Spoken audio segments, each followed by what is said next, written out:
Selamat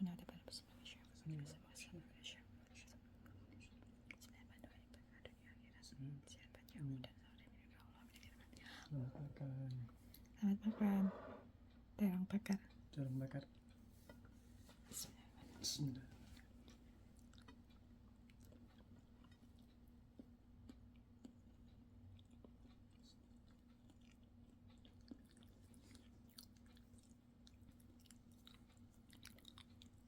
Sambal terong bakar.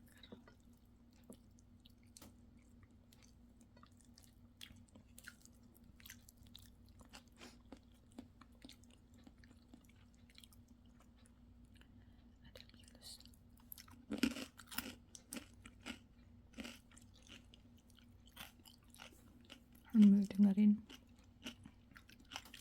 Pak Farudin Faiz. Rasulullah itu sangat menjaga perasaannya orang lain. Beliau tidak serta-merta menyatakan sesuatu yang tidak disukai atau tidak disetujui. Tahu.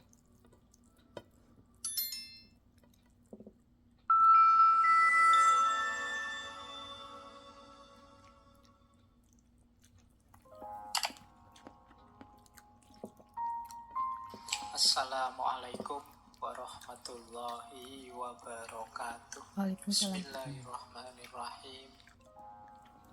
Ada yang protes, Pak, wong yo Nabi Isa saja sudah, Krishna saja sudah, Zarathustra saja sudah. Lo Nabi Muhammadnya itu lo Enak ya. Oke ya, ya wis. Yang penting Ini tahan saya apa? nggak tahu ya. Saya tuh membayangkan kayak teman-teman kalau makan itu, yang paling enak itu kan biasanya jadi gongnya itu dimakan paling belakangan. Jadi kalau di piringmu itu ada tahu, ada tempe, terus ayam. Ada tahu. Itu kan biasanya ayam ini kan gongnya paling belakangan. Tahu tempenya Kalau aku enggak, awal. yang enak yang awal. Bayangan saya begitu. Kok nanti saja lah buat gongnya. Ning yo kok terus kapan gongnya ngaji? Ya wis tidak apa-apa lah ya, kita mulai itu. Kita sedikit-sedikit nanti mungkin macam-macam, tidak hanya tema-tema yang kita angkat di bulan ini. Mungkin next time kalau ada tema yang bisa nyambung, kita masuk lagi membahas beliau. Yo setengahnya apa yo, saya tidak tahu kalau teman-teman berhadapan atau di hadapan beliau atau tentang beliau itu rasanya seperti apa. Yo kalau di medsos-medsosnya kalian itu teriak-teriaknya kan, wah aku rindu, aku cinta, tenane kok. Ya, saya rasanya tidak tahu, ini pribadi ya, tidak harus semuanya begitu. Saya itu rasanya malah agak malu membayangkan seandainya memang beliau mengawasi kita terus dengan segala keprihatinannya. Itu yang saya rasakan sebenarnya malu. Apalagi orang kayak saya ini, dusone oke, cengenges tidak pernah serius. Itu ada rasa malu. Ya misalnya level cinta itu saya merasa apa ya pantas ya aku itu jatuh cinta sama beliau. Wong aku itu kayak gini, kalau beliau mencintai umatnya sih pasti. Nah ada rasa-rasa seperti itu. Jadi sehingga agak maju mundur gimana itu alasan kedua. Alasan ketiga, ya tentu saja jamaah ngaji ini kan mayoritas ya muslim. Pasti insya Allah sudah melek tentang beliau ini dalam banyak hal. Kalau bahasa usul fikihnya, saya khawatir tahsilul hasil. Tahsilul hasil itu memberi sesuatu yang kalian sudah punya. Menghasilkan sesuatu itu sebenarnya sudah ada, ngapain diulang-ulang lagi. Nah itu juga jadi pertimbangan saya pada teman-teman yang tanya-tanya kapan sih kok keluarnya Nabi Muhammad. Tapi ya bismillah ya, malam hari ini kita kaji Nawaitunya Nomor dalam satu, satu. rangka kegembiraan kita, rasa syukur kita. Bagi saya, hadirnya para nabi, para rasul, termasuk Rasulullah, itu bagian dari cintanya Allah kepada kita. Jadi para nabi itu bukti cintanya Allah pada manusia, wujudnya juga manusia yang penuh cinta. Jadi dunia nubuah itu sebenarnya dunia yang isinya dari cinta ke cinta untuk cinta. Baik, kalau saya ngomong cinta-cinta ini, saya tidak tahu yang muncul di kepalamu apa. Saya khawatirnya konsep cintamu, konsep cinta-cinta hari ini, atau kalian sudah jenuh dengan kata-kata cinta. Terangnya. Bismillah, kita mulai. Malam hari ini kita enteng-enteng dulu ya. Tidak terlalu berat, karena saya sudah ngitung malam hari ini mungkin saya tidak bisa sangat maksimal. Saya baru turun dari pesawat jadi agak goyang. Makanya nanti minggu pertama Rebu ini mesti saya tidak bisa full. Jadi ambil tema yang insya Allah teman-teman lebih banyak sudah ngertinya. Jadi kita refreshment ya, kita karena hadirnya beliau dalam kehidupan kita itu kan hakikatnya adalah untuk ditiru, untuk diteladani. Maka bismillah kita mulai sisi itu. Semoga tidak ada yang tanya, Pak ini kan ngaji filsafat Pak. Nanti kalau temanya kayak gini jangan-jangan jadi pengajian. Pengajian ya rapopo. Wong yo memang judulnya ngaji. Jadi tidak apa-apa. Yo tema moral, tema akhlak itu kan tema besar dalam tradisi filsafat. Kadang-kadang memang ada yang tanya ke saya, Pak, filsafat itu kan yo Plato, Socrates, Aristoteles, kalau di Fawais temanya opo boleh masuk. Lah ya filsafat itu kan membahas ontologi. Ontologi itu membahas yang ada. Loh, apa yang gak ada? Segalanya yo ada. Mimpimu juga termasuk yang ada. Khayalanmu ya termasuk yang ada. Jadi apa sih yang gak bisa dibahas oleh filsafat? Objeknya. Jadi itu ya, kalau nanti ada yang tanya kenapa kok temanya gak karu-karuan ya si filsafat itu. Ngalor ngidul kadang-kadang. Ini filsafat beneran apa enggak? Ya gak ada tema pemikiran manusia yang tidak filsafat. Dan tidak ada objek yang tidak filsafat. Apalagi filsafat itu ya objeknya kan segala yang ada.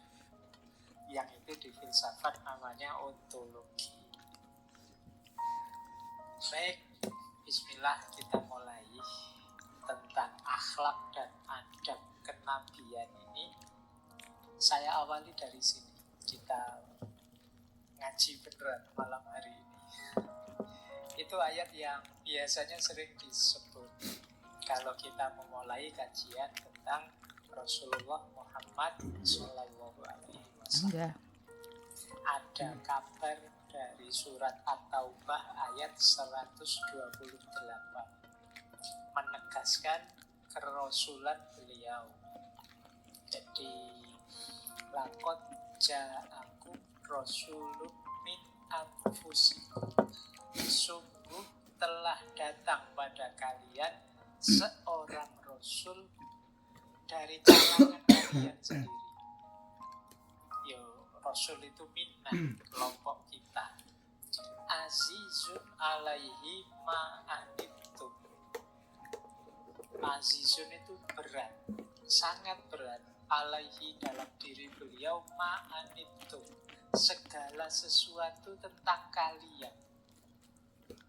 Jadi yang memberati hati Rasulullah itu sebenarnya kita, situasi kita, kondisi kita, ihwal kita hari ini itu berat di hatinya Rasulullah. Itu azizun alaihi ma'anittum. Apalagi kalau beliau tahu sepak bola saja sampai kita berkorban sedemikian besar.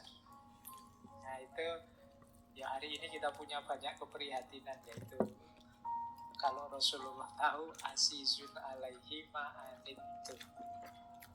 sangat berat bagi beliau kondisi umatnya. Jadi yang kepikiran, yang senantiasa menggelisahkan beliau, umatku. Makanya tadi bahasa saya itu agak malu kalau membayangkan Rasulullah itu ngerti kondisi dan situasiku saat ini. Beliau mikir terus tentang umatnya. Kok saya masih cengenges-cengenges seperti ini, masih kadang-kadang ya dosa dikit-dikit, kecil-kecil, santai saja. Kalau besar kan disembunyikan. Kalau yang kecil diceritakan tapi gayanya nanti tobat. Dan Rasulullah itu kegelisahannya senantiasa kita. Azizun alaihi ma'anitum. Kenapa gelisah? Karena beliau harisun alaikum. Beliau itu sangat ingin, haris itu meluap-luap keinginannya, kita itu semua selamat. Kita itu semua beriman, dekat dengan Allah. Harisun alaikum. Kok ya rute kita itu sering malah sebaliknya, menjauh dari Allah. Padahal beliau ingin, ayolah kita bareng-bareng, dekat dan selamat bersama-sama. Yang ketiga, bil mu'minina ra'ufur rahim.